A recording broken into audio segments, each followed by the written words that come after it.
Bonjour et bienvenue dans la vidéo d'aujourd'hui qui sera un tout petit peu technique, donc n'hésitez pas à la visionner plusieurs fois donc pour mieux la comprendre.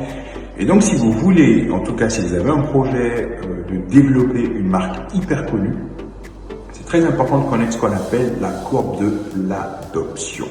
Donc la courbe de l'adoption, qu'est-ce qu'elle dit? C'est comme nous dit au fait que quand vous essayez de lancer quelque chose de nouveau sur le marché, vous avez 5 catégories de personnes.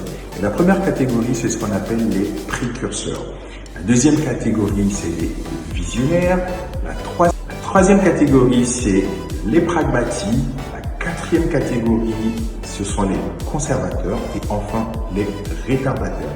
Donc commençons par les précurseurs. Ce sont des personnes qui sont assez sensibles à l'innovation, donc ils n'ont pas besoin au fait de voir d'autres personnes adopter une nouvelle méthode ou une nouvelle façon de faire des choses pour tout de suite l'adopter. Eux, il y a quelque chose de nouveau sur le marché, bim, eux ils se jettent là-dedans.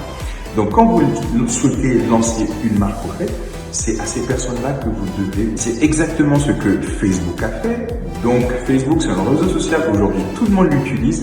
Mais la stratégie qu'ils ont utilisée, c'est que au début, Facebook n'était ouvert qu'aux étudiants d'Harvard. C'est comme ça qu'il a réussi à avoir ses précurseurs. Une fois que les étudiants l'ont adopté, il a ouvert uniquement aux autres campus, aux autres étudiants.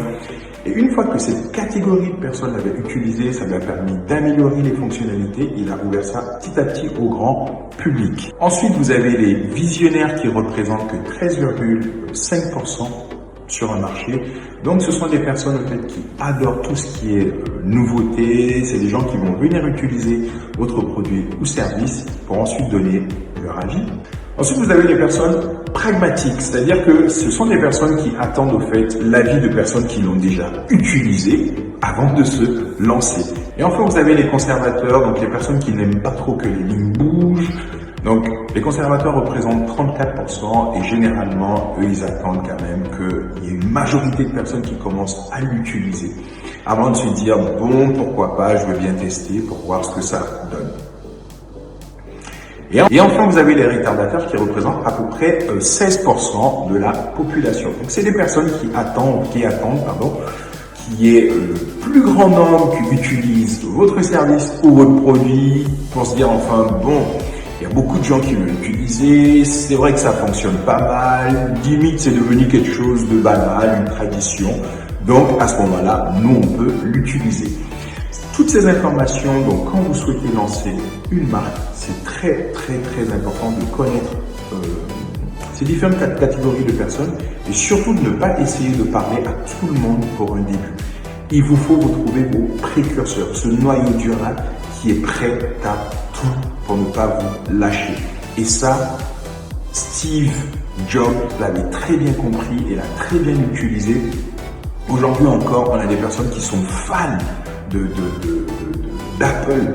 Et même quand Steve Jobs il s'était fait éjecter de sa boîte et qu'il est revenu, il y a des gens qui ont acheté des iPhones juste parce que Steve Jobs était de retour. Pour vous dire, donc à chaque fois que vous voudrez lancer une marque, en tout cas votre propre marque, la première étape c'est de trouver les précurseurs avant de commencer à pouvoir toucher les autres catégories de consommateurs. Si vous avez aimé cette vidéo, n'hésitez pas à la commenter, à la partager. J'ai décidé de partager avec vous 30 vidéos par jour pendant 30 jours. Et vous êtes encore libre de télécharger gratuitement mon livre numérique 7 principes clés pour trouver des clients en 2022. Je vous remercie d'avoir suivi cette vidéo jusqu'au bout et je vous dis à demain.